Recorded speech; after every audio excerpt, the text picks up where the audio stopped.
tugas hasil penelitian dari beberapa hari terakhir. Di sini saya kebagian dari Allah Yuhibbul Muhsinin. Jadi dalam Al-Quran itu Allah Yuhibbul itu terdapat pada beberapa surah. Ada bersanding dengan beberapa kata, maaf, itu Al-Muhsinin, Al-Mutatahhirin, Al-Muttaqin, As-Sabirin, Al-Mutawakkilin, Al-Muqsitin, At-Tawabin, Al-Mutahhirin, Alladzina yuqatiluna fi sabilillah. Nah, yang pertama adalah Al-Muhsinin. Secara bahasa muhsinin itu adalah bentuk jamak dari muhsin, ya, dan akar katanya berasal dari kata hasan atau hasanan yang artinya baik atau bagus menurut Kamus Al-Azhar tahun 11. Nah, ternyata muhsin itu atau hasan itu bukan bukan bermakna baik saja. Ternyata yang pertama, ternyata maksud kata hasan dan muhsin dalam sejumlah ayat diambil dari kata al-hasanah tercantum pada Quran surah Al-A'raf ayat 131, bermakna kesuburan dan kemakmuran hidup. Beda jauh nggak ya? Dari baik, dari bagus, kesuburan dan kemakmuran hidup. Mungkin sedikit lah ada samanya. Ya, kemudian di surah An-Nahl ayat 122 bermakna kecintaan seluruh pemeluk agama-agama kepadanya sebagai pengabulan doanya kepada Allah. Beda-beda. Sedangkan di surah An-Naml ayat 89 bermakna keimanan dan amal soleh. Kemudian muhsin ini mungkin saya nggak terlalu panjang berdasarkan data ya.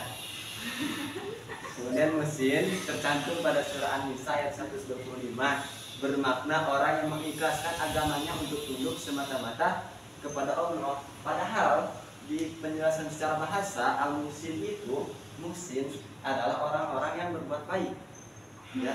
Tapi di surah An-Nisa ayat 125 ini itu orang yang ikhlas kalau mengikhlaskan agamanya untuk tunduk semata-mata kepada Allah Subhanahu wa Ta'ala. Kemudian apa yang dimaksud dengan al-muhsinin? Di surah Al-Baqarah ayat 236 yaitu orang-orang yang memperlakukan wanita-wanita yang ditalak secara baik-baik. Secara baik-baik ya. Jadi wanita bisa ditalak baik-baik. Bisa juga nggak baik-baik. Kalau bisa baik-baik, bisa juga nggak baik-baik. Ya. Kalau nggak baik-baik berarti Allah tidak suka. Ya. Kata Hasan, oke. Kata Hasan tersebar dalam Al-Quran yang disebutkan 194 kali dari 11 bentuk perubahan. Ya, diantaranya ada ahsan, mempercantik atau memperbagus, disebutkan 36 kali. Kemudian ada ahsana, membaguskan atau berbuat baik, disebutkan 21 kali. Kemudian ada ihsan, kebaikan, disebutkan 12 kali. Kemudian hasan, yang baik, disebutkan 21 kali. Ini menurut kamus ya. Tapi ternyata di ayat-ayat ini bukan baik artinya. Itu beda-beda, ada yang macam-macam kan. Ada yang apa? Enggak. Kan kata seperti kata Hasan ini perbuatan yang baik, tapi yang setelah di seperti disebutkan di awal itu kemakmuran atau kesuburan.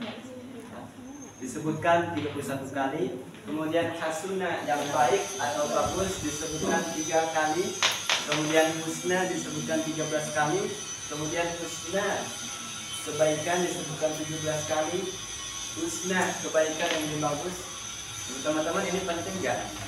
Enggak ya? Beda. Muhsin itu orang-orang yang berbuat baik, disebutkan 28 kali. Kemudian muhsinah, orang-orang yang berbuat baik, disebutkan 1 kali.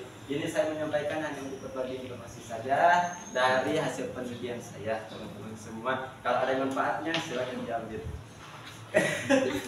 Kemudian Allah yuhibbul muhsinin. Nah, Allah yuhibbul muhsinin secara bahasa itu Allah mencintai orang-orang yang berbuat baik. Itu disebutkan dalam 5 kali dalam Al-Quran. Ya. Kemudian pada surah Al-Baqarah ayat 195, Ali Imran 134 ayat 148, kemudian Al-Maidah ayat 13, kemudian Al-Maidah 93, kemudian sudah. Dan menariknya ayat itu diturunkan di Madinah. Dan menariknya lagi, yuhibbul muhsinin ini diletakkan di akhir ayat. Itu menariknya, masya Allah. Jadi tetapi yang aladina yuqatiluna fi sabilillah itu di awal. Ini yang menarik teman-teman semua. Menarik nggak? Penasaran? Oke. Asbabun nuzul. Surah Al-Baqarah 195. Jadi turunnya ayat ini disebabkan dari Hudzaifah. Ayat tersebut berkenaan dengan tentang larangan meninggalkan infak di jalan Allah. Menurut tafsir Ibnu Katsir halaman 312. Kemudian dalam buku Al-Wahidi An-Nasburi yang berjudul As-Sahih itu diriwayatkan dari Sa'id bin Muhammad Al-Ja'id memberitahunya Ali bin Abi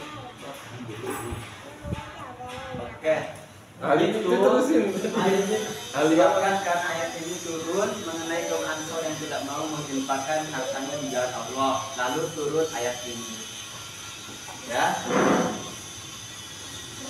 Tidak mau menginfakkan hartanya di jalan Allah. Lalu turun ayat ini.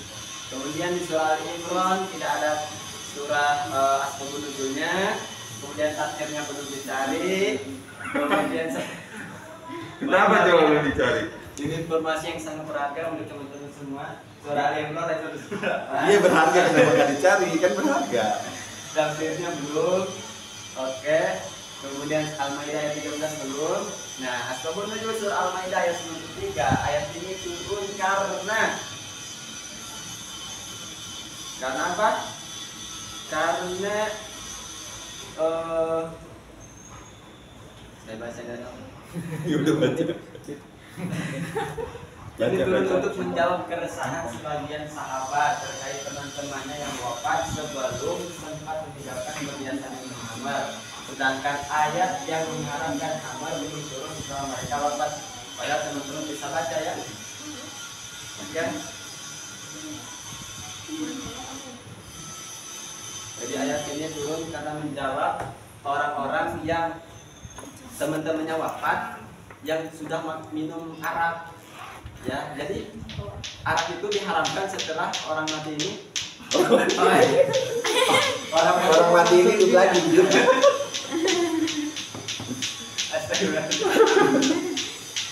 Jadi misalkan teman saya nih yang minum arak. Oh berarti Abim temennya Jangan. Oke, teman-teman ini ada yang minum arak sebelum arak itu diharamkan. Nah setelah dia mati, arak ini diharamkan oleh Allah Subhanahu wa Ta'ala. Nah, ini ayat ini turun untuk menjawab keresahan. Dari Anas radhiyallahu anhu bercerita, suatu hari aku menghidangkan minuman khamr kepada para tamu di rumah Abu Talha. Nah, khamr mereka kala itu adalah al-fadik. Ada yang tahu nggak al-fadik? Yaitu arak dari kurma. Tiba-tiba Rasulullah SAW memerintahkan seseorang untuk mengumumkan bahwa khamr itu diharamkan. Mendengar pengumuman itu, Abu Talha berkata kepadaku, katanya, keluar dan tumpahkanlah khamr ini. Aku pun keluar dan menumpahkannya hingga khamr mengalir di jalan setapak kota Madinah. Kemudian sebagian sahabat berkata, kawan-kawan, kita telah meninggal dan di perut mereka masih ada khamr. Resah enggak? Ya, pastilah resah kalau kita punya keimanan yang taat kepada Allah SWT. Sedangkan di perut kita ada sesuatu yang tidak kepada Allah SWT.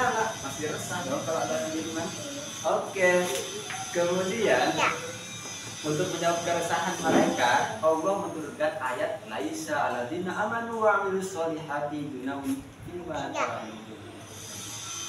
Itu Allah memaafkan, ya. Kemudian kata muslimin itu sendiri disebutkan 33 kali dalam Al-Quran.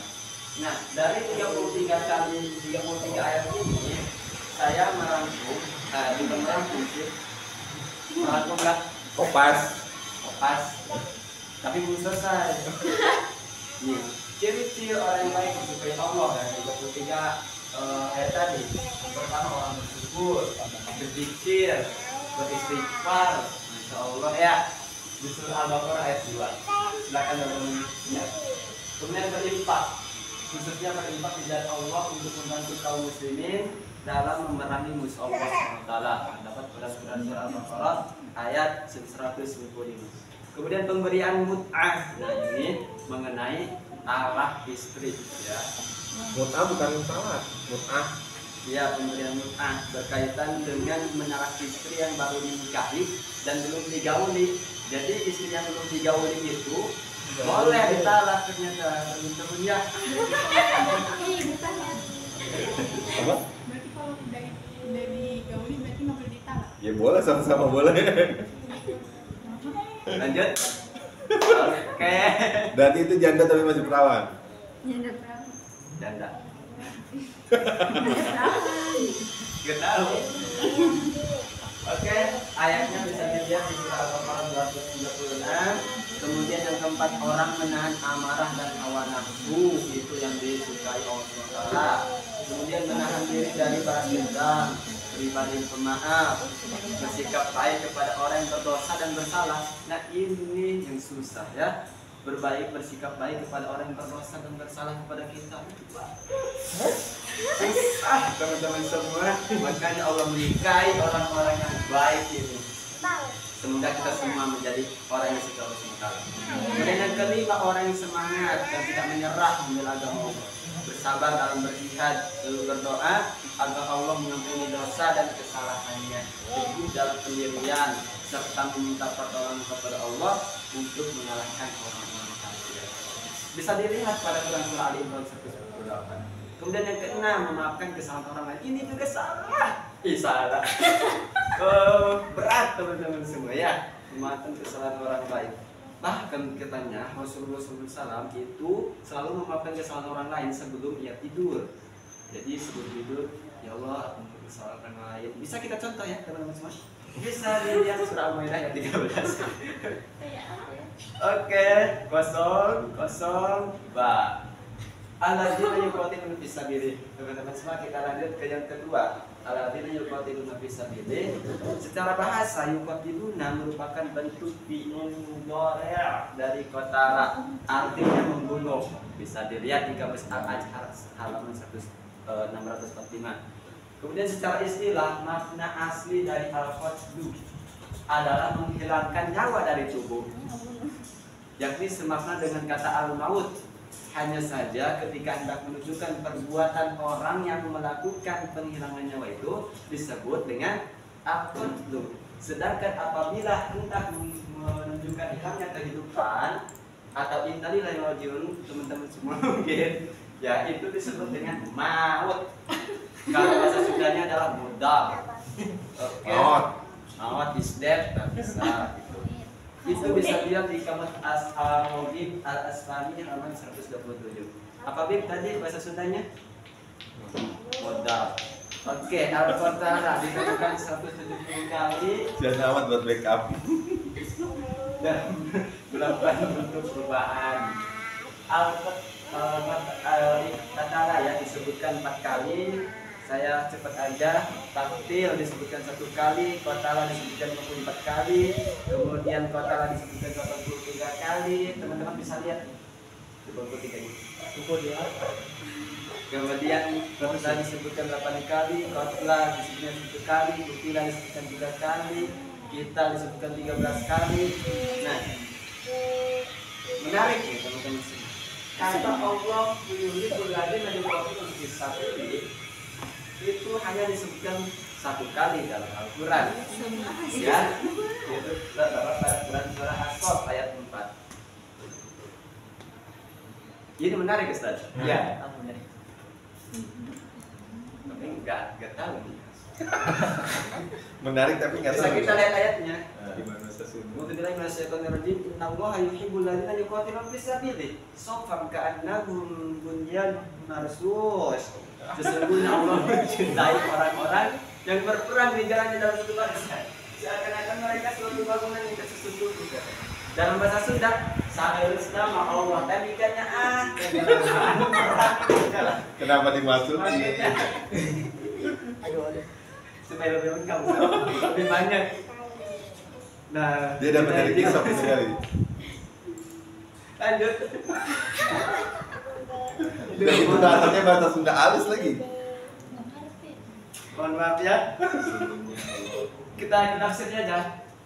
Tafsir Ibnu Katsir surat As-Saff ayat 4. Mereka seakan-akan yang disebut dengan al-ladzina yuqatiluna fisabilillah, yaitu mereka seakan-akan seperti suatu bangunan yang tersusun kokoh. Mereka di dalam saf seakan-akan bangunan yang bagiannya saling menempel. Ibnu Abbas berkata bahwa firman Allah "Shaffan ka'annahum bunyanun marsus", maksudnya mereka seperti bangunan yang kokoh yang tidak akan hilang dan bagiannya saling menempel. Ini diartikan oleh Qatadah bahwasanya saling menempel, saling seperti bangunan yang kokoh itu seperti orang yang sholat. Ya, tidakkah kamu melihat pemilik bangunan bagaimana dia tidak ingin bangunan yang berbeda? Demikianlah Allah. Teman-teman semua, suka nggak kalau bangunannya berbeda? Misalkan apa ya? Suka. Berbeda gimana? Beda dari lain kan? Berbeda gimana Ustaz? Beda dari lain.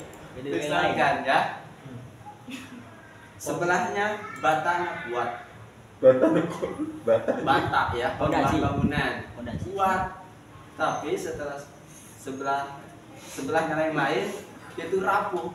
Suka nggak? Pasti gak suka lah. Tapi itu Saya tadi Nggak dulu suka maksa. lah. bentuk bangunan. Tadi kan katanya bentuk bangunannya kalau beda. Kalau batu kan bukan bentuknya. Itu fondasinya misalkan ya, fondasinya. Oke, lanjut. Habis. Kalau nggak suka, demikian Allah dia tidak suka urusannya berbeda. Allah membariskan orang-orang mukmin di dalam sholat mereka, ya seperti 5 kali sholat fardu kita sholat berbaris, itu kata Qatadah seperti membariskan mereka dalam perang, ya. Maka kalian harus menjalankan perintah Allah itu adalah penjaga bagi orang yang mengambilnya. Oke, demikian dari saya. Terima kasih. Mohon maaf atas ketidakjelasannya. Mohon maaf ada kata-kata yang kurang berkenan. Hanya berbagi, tak bermaksud menggurui. Asik. Oke, teman-teman semua, ada yang mau ditanya? Ustaz Anter.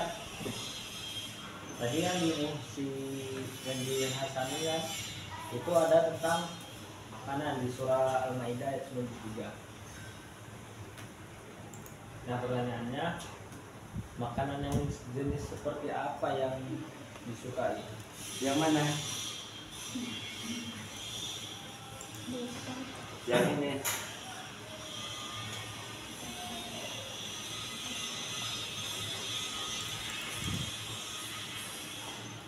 Yang ini. Al-Maidah ayat 93. Iya. Al-Baqarah Al-Maidah. ayat 93. Yang mana? Ini. Santer mau nanya. Maaf ya. Saya itu punya milik orang lain. Apa sih Inggrisnya? Bulungsu. Kalau di situ kan ditulis itu kan ya terkait tentang makanan minuman gitu kan. Nah, jadi jenis makanan atau minuman seperti apa yang baik menurut Islam itu? Menurut aturannya itu? Wah, Ustaz. Berat, Ustaz. Berat, nggak berat lah. Minuman seperti apa yang dianggap baik oleh Islam?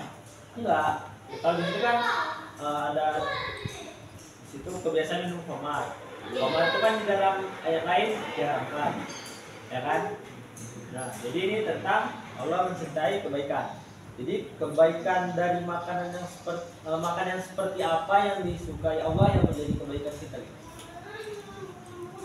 Mungkin sepengetahuan saya Ustaz. Kok saya? Mohon maaf. Itu ini. Mohon maaf. Jadi mungkin sedikit dari saya. Minuman seperti apa yang disukai Allah SWT, yaitu yang tidak memabukkan seperti hawa. Sudah. Dan tidak penuh lebihan. Tapi kata dokter yang 12 liter itu baik katanya. Gak tahu saya. Mohon maaf. Kalau di Al-Quran ada nggak tentang makanan dan minuman? Makanan atau minuman? Gak tahu Ustaz. Gak tahu. Ada nggak? Ada. Ada? Coba buka kisah. Kisahnya cari kata makanan. Oh ada ya. Makan. Kulu tu'amu Karena hilali bani Karena ibadi. Israel. Itu mah. Kulu. kulu wasrobu. Kul walbas tasaddaq. Coba buka kisahnya. Ada nggak makanan? Ada. Kul washrab. Tidak pernah berlebihan. Ada kata to'am. Ada kata makan. Apa? Ukul. Kul. Ada to'am, ada ukul. Makalah.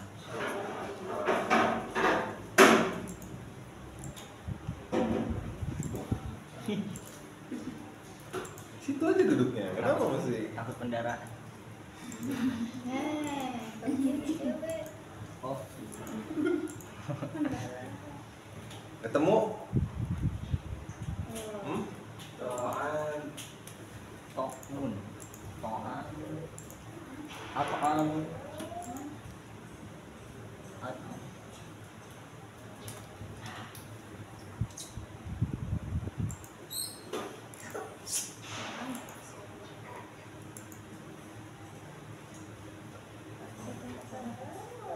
Aneh gana ya Ustaz. Ini to'am itu 48 kali dalam Al-Quran. To'am.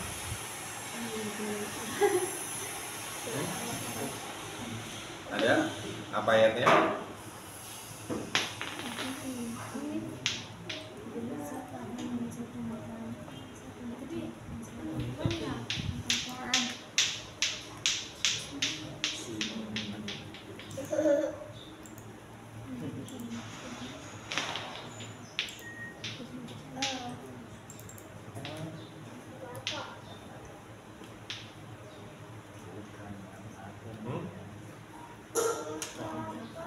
Kalau makanan yang diharamkan di dalam Al-Quran apa? Darah daging. Darah, Darah daging bang. daging, Babi. daging nggak boleh. Daging babi. Daging babi. Terus, Bangkai. Bangkai. terus, Selain yang disembelih atas nama Allah. nah, itu. Terus yang berarti semua yang selain yang diharamkan itu berarti boleh. Jadi di dalam Al-Quran itu ada kata to'am, ada kata ukul. Ada to'am, ada ukul.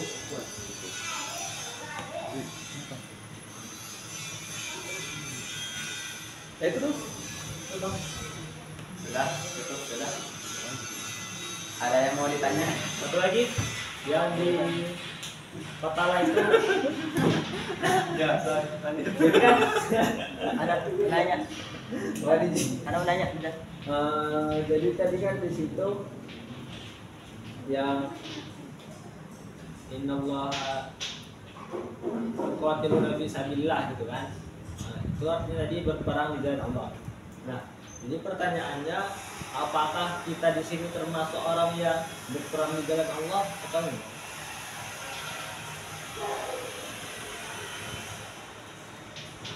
Bisa, Ustaz. Bisa jawab. Jawablah. Takut salah. Nggak apa-apa. Mending salah belajar daripada salah nggak belajar. Jawab aja.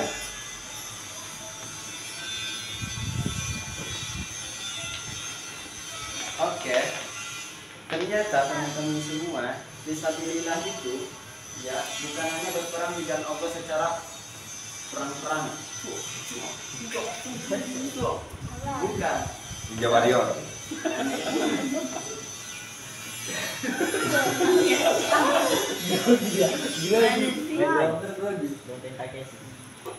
Tapi adalah orang-orang yang memperjuangkan agama Allah seperti Thalabul Yamani, itu juga berjuang di jalan Allah Subhanahu wa taala. Ya. Terus Sudah. Mungkin kita bisa insya Allah termasuk di jalan fisabilillah karena sedang mencari agama, mencari ilmu dari agama Islam untuk memperjuangkan agama Allah. Seperti itu. Mungkin ada tambahan dari teman-teman semua. Ayo, Nek. Ada tambahan? Jangan nanya tambahan. Tambahan dulu. kita termasuk fisabilillah nggak? Masuk. Menurut siapa? Wah, ada kabar di sana. Menurut Saya diam. apa? Apa itu? Menurut siapa? Menurut siapa? Jangan-jangan sih kita cuma GR doang. Kayaknya dia suka sama saya, padahal mah enggak, itu cuma kesian doang. Saya diam. Menurut siapa? Menurut siapa? Menurut Hari. Termasuk nggak Jahit? Masih. Kenapa termasuk?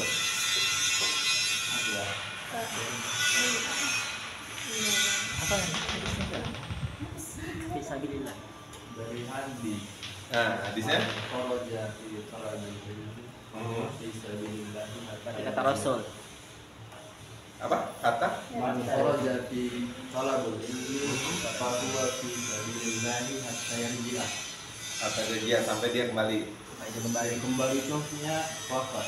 Oh, berarti kalau kalian pulang masih bisa bilang? Tergantung kan? Tergantung apa Hari? Tergantung kalau dia Balik lagi? bukan. Bukan, kalau gimana? Kalau dia di rumah masih mendalami ilmu tersebut kan kita mendalami ilmu Allah gitu kan. Masih mempelajari Kalau bukan hanya sekedar kerja beli bangunan, tapi selama liburan beli bangunan ya. Kesian amat sadari belangkonya di keluar. Jadi sampai mana tadi? fisabilillah Biar dia ada sampai dia kembali. Sampai dia kembali. Kembalinya tuh kembali kemana kan kata Iya. kata Jahit kan sampai wafat kan? Ya Jahit ya. Tadi belum tahu. Hah? Kamu sampai kembali kemana? Ke alam kubur atau Oh, iya. kembali ke rumah? Kembali ke rumah atau kembali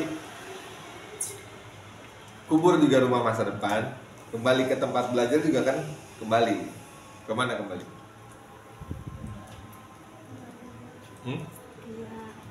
Berarti fisabilillah itu bukan hanya tentang perang. Kotala itu juga kalian termasuk kotala, memerangi kebodohan.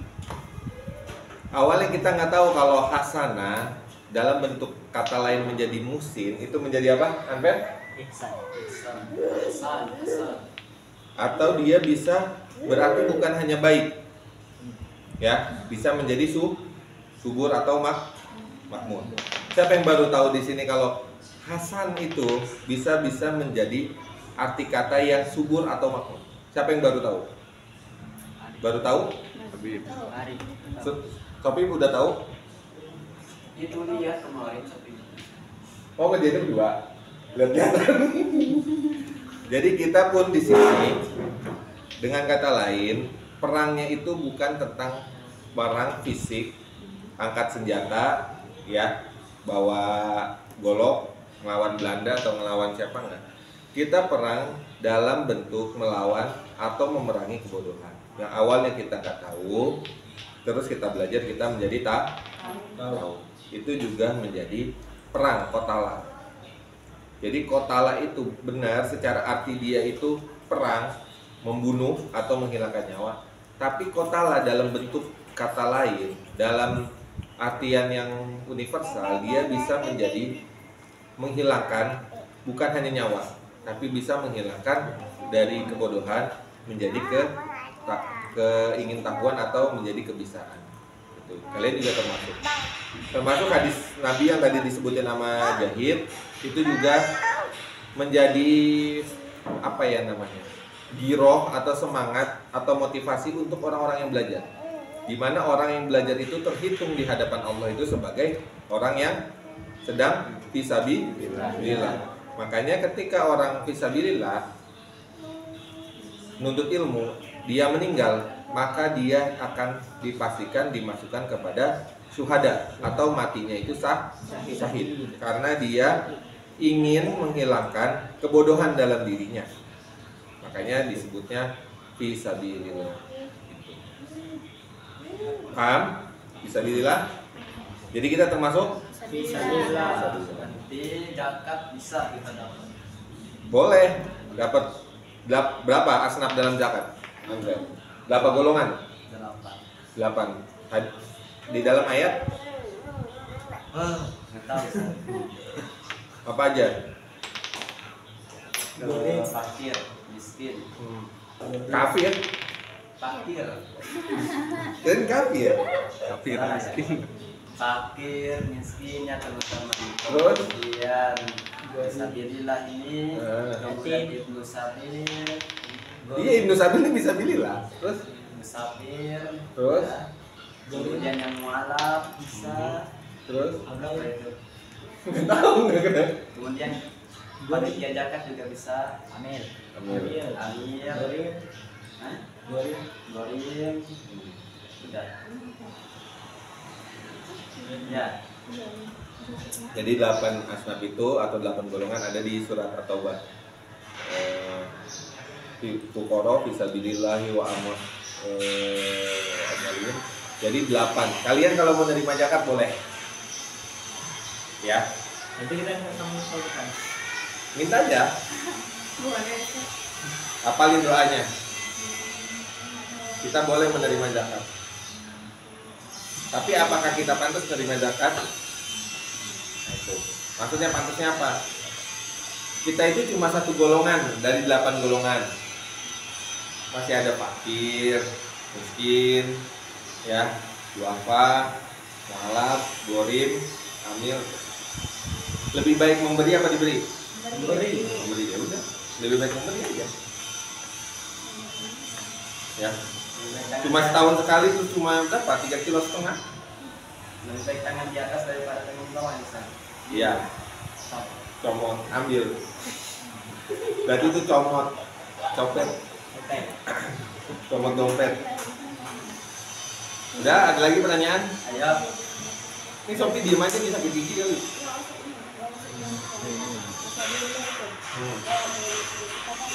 Lebih jauh tapi termasuk bisa dibilang Kalau apa? kita kayak kan anaknya dari jauh terus dari sini Curhat. termasuk itu kan Ya, alhamdulillah. alhamdulillah. Nah terus bilang kalau kita meninggal tuh waktu kita harus Termasuk. sakit. Tapi kalau misalnya dosa kita banyak jumlahnya Ntar hitung-hitungannya ya mizan. Timbangan. kan naik. Syahid. Syahid dalam arti posisi dia itu meninggalnya dalam keadaan berangkat mencari ilmu, ya, atau pulang mencari ilmu. Dosa itu nanti ada timbangannya lagi. Jangan karena kalian ini santri tolabul ilmi, kalian seenak-enaknya mencuri sana, mencuri sini, mencuri enggak. Ya, syahid itu ada hitungannya, pahalanya. Mencuri juga ada hitungannya. Gitu. Tapi orang yang meninggal ketika dia menuntut ilmu, pulang atau perginya, itu termasuk syahid. Nanti masuk surganya harus melewati dulu yaumul mizan. Ya, nggak ada orang masuk surga tanpa melalui yaumul mizan. Hitung-hitungan dulu sama Allah kalkulator di situ. Ya, dilihat. Ini Habib ketika jadi santri, dia banyakan ngaji, banyakan tidur.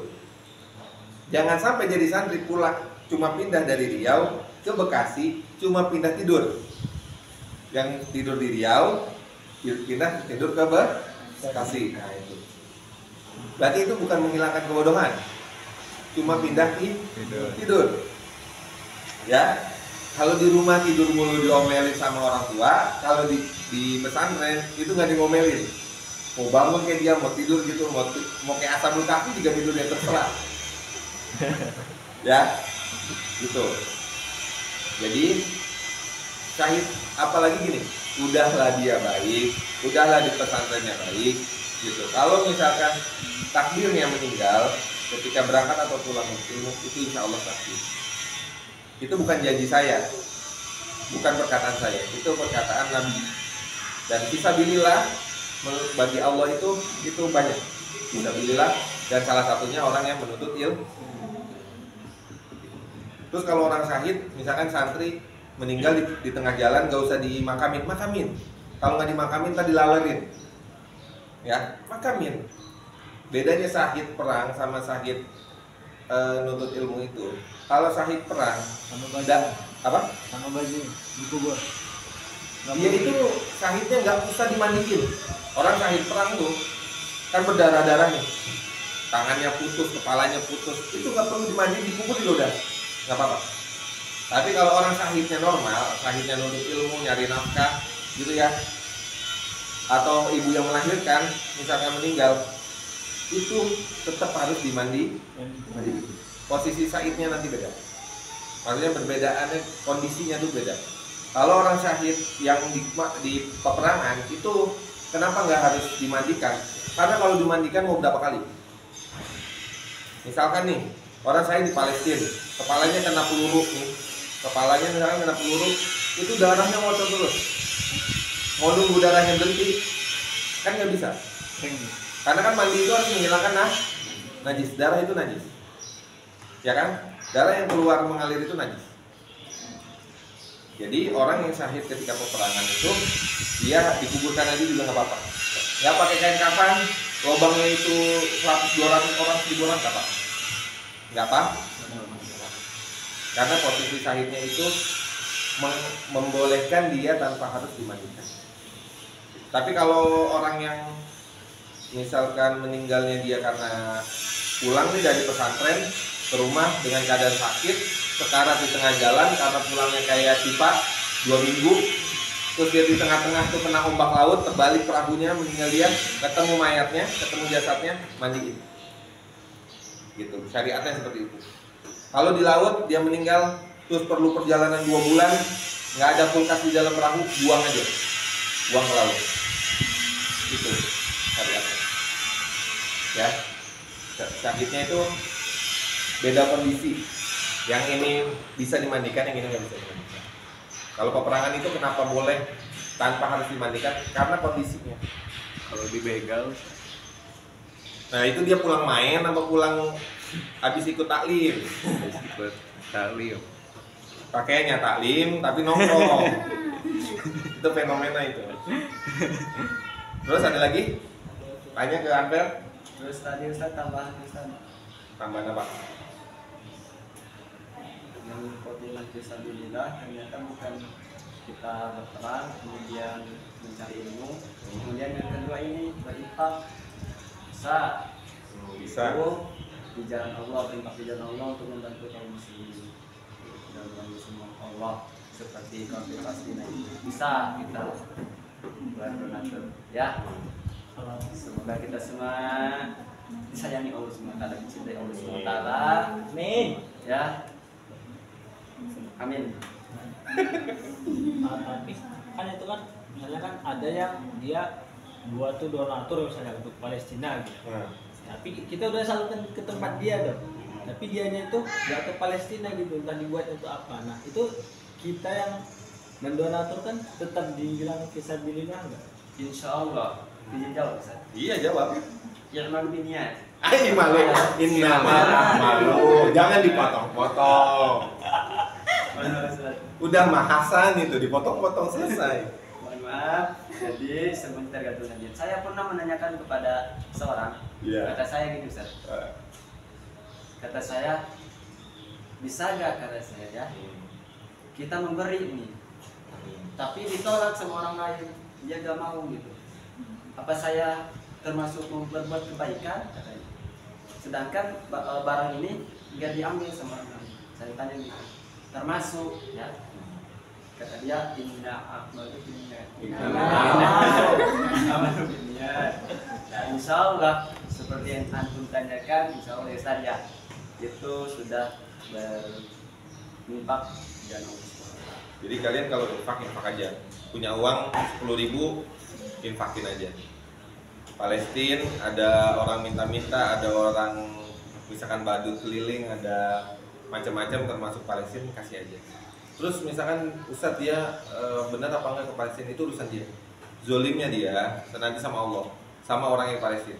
Nanti di Yaumul Mizan dia ngumpulin uang 1 miliar, tapi nggak di Palestina, ya dipakai judi online misalkan sama dia, ya atau dipakai beli mobil sama dia. Nanti seluruh masyarakat Palestina, ya itu akan nuntut dia di Yaumul Mizan. Nah makanya jangan main-main sama uang wakaf, uang yang dititipkan amanah itu jangan main-main. Di sini mereka nggak tahu, ya. Misalkan Habib ngelola donasi untuk Palestina dapat 10 miliar, sama Habib dipakai judi online, ya. Di sini dia senang-senang. Nanti di Yaumul Mizan ya, seluruh masyarakat Palestina nuntut Habib. Mana hak saya ketika di dunia? Mana hak saya ketika di dunia? Gitu. Nah, kita sebagai orang yang mendonasikan sebagian harta kita itu udah terhitung sama Allah. Menginfakkan sebagian harta itu udah terhitung. Masalah nyampe atau enggak itu urusan dia sama Allah dan urusan dia sama orang Palestina. Gitu. Tapi kalau kita udah tahu, misalkan donasinya itu nggak jelas, kita udah tahu nih donasinya nggak jelas, udah mendingan kita keep aja. Maksudnya keep aja tuh, ya mendingan yang jelas-jelas, kasih ke fakir miskin, yang kita tahu kasih ke masjid, kasih ke misalkan orang-orang yang membutuhkan. Gitu. Jadi nggak apa-apa. Kayak misalkan kita nih bagi-bagi takjil. Kita kan yang penting berpuasa. Kita nggak tahu tuh itu orang puasa atau enggak. Terus kita nggak tahu itu orang Islam apa enggak gitu. Kita bagi aja gitu. Ya kan, random namanya. Random. Niat kita tetap kita bagi-bagi takjil. Pahalanya dapat. Mau yang angkat meja, mau yang cuma foto-foto doang, mau yang cengengesan doang, itu dapat pahalanya. Ya, mengagungkan bulan Ramadan dengan jalan berbagi takjil. Mau yang masaknya, mau yang nyaringnya, mau yang getok es batunya, mau yang bikin es batunya, semuanya dapat. Ya, mau yang bulak-balik dapat. Pokoknya pahalanya dapat. Entah dia itu orang non Muslim, orang Islam yang Islam katanya Islam tapi nggak puasa, gitu. Itu nggak apa-apa. Itu urusan dia sama Allah. Urusan kita berbagi. Hablum minan nas. Tapi Ustaz, kalau misalkan nih mau nih diamanatin buat megang uang yatim, misalkan itu, terus keadaan lagi mendesak itu pakai, tapi nanti mau ganti itu gimana? Itu pinjam, yang penting dikembaliin. Karena haknya orang yang mengelola uang wakaf atau uang yang didonasikan itu maksimal 2,5%. Lebih baik lagi kalau kita nih, ya, kalau kalian diamanahkan menjadi menjadi penerima wakif atau penerima donatur, pengelola, jangan ngambil sepeser pun dari situ. Nanti Allah yang ngasih. Kalau kalian ngambil dari situ, rezeki kalian cuma 2,5%. Tapi kalau kalian nih nggak ngambil sama sekali dari situ, Allah akan ganti berkali-kali lipat. Percaya. Karena kita nggak ngambil hak kita hanya menyerahkan, ya udah ini buat anak yatim, ini untuk santri, ini untuk duafa, udah kasih aja semua. Nanti Allah akan kirim lagi dengan untuk kita pribadi. Kalau misalkan contoh kayak Wawa gitu, Wawa butuh megang uang 200.000 buat anak yatim, udah gitu bannya kempes di tengah jalan, nggak pegang uang, ya udah pinjem dulu uangnya, nanti ganti. Yang bermasalah kalau dipakai uangnya nggak diganti, atau dipakai uangnya buat judi online kayak Habib tuh. Nggak ya Habib ya? Jangan. Karena gampang. Nanti kalian di depan, kalian apalagi punya titel, kalian punya kepintaran untuk berbicara. Donat itu gampang. Kalian model doa nangis aja itu donatur tuh langsung keluar duitnya. Dompetnya tuh bisa ATM-nya dikasih. Kalian modal doa nangis, nggak ceramah modal doa nangis. Itu bisa. Zaman sekarang tuh bisa. Nah, yang repot itu bukan nyari dana, yang repot itu mengelola dana. Amanah itu berat. Kalau kalian nggak sanggup menerima amanahnya, keluarga kalian nggak sanggup, udah mendingan jangan. Ya, kalaupun kalian mesti mengambil dari itu 2,5%, tapi ada ulama bilang maksimal 5%. Gitu. Kalau bagi saya, kalau untuk saya jangan ngambil itu. Kalian salurkan aja, nanti Allah yang ganti. Allah yang akan ganti. Karena kalian ikut fisabilillah untuk memelihara fakir miskin, duafa atau anak yatim. Nanti Allah yang akan ganti. Ada lagi? Udah?